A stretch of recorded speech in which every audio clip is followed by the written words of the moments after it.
My name is Mahir Budd. I am the IT Director for Mobile Area Water and Sewer Systems, and I'm responsible for the daily operations in IT.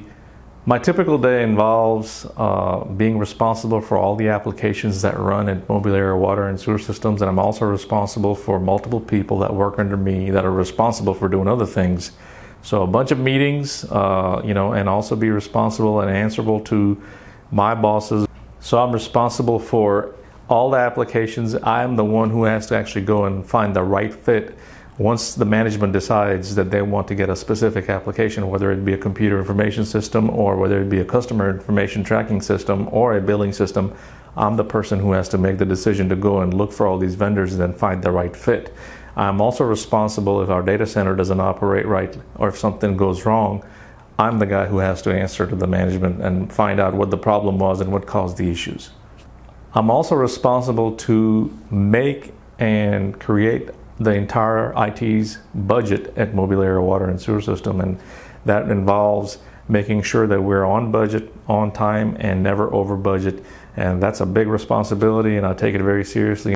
So when applications don't work, I'm the guy that people are looking for. My sources of stress involve answering to people when things don't work right. And so if you are going to be in this field, you better be ready to be on call most of the time, because what happens is when things don't work, you have to stay overtime. My typical work day is 8 to 5, but I rarely ever follow those rules and those hours, because I'm always staying around to make sure nothing is going to not work, and I want to make sure that everything is going to be working for the next day and for the entire week. So it could be pretty stressful from time to time.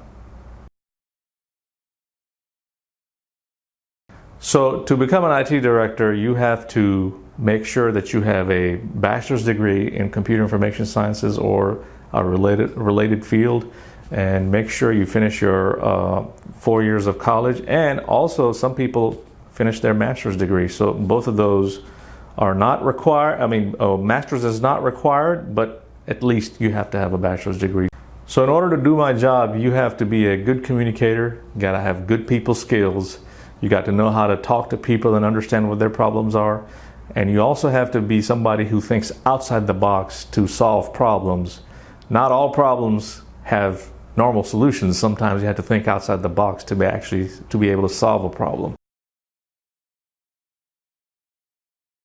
The best part of my job is that you get paid really well, and also you get to have a social life where you get to talk to a lot of people because you're solving a bunch of people's problems. And so you get to talk to people from HR, you get to talk to people from customer service, you get to talk to people from billing, you get to talk to people in upper management, all aspects of the company. The worst part of my job is I don't get to go home sometimes at 5 p.m. So you have to stay over and fix things before the next day starts, because the people are going to have the same problem, and we have to make sure that all the systems are up and running before people come the next day. And also sometimes we have to do maintenance, which means, guess what? You're going to have to do that on the weekend, and you're not going to be doing it during business hours. And that's the worst part of my job. My advice to somebody who wants to become an IT director would be to make sure that if you're in your high school and if there's any algorithms class or any computer programming class that's being offered, make sure you take those classes.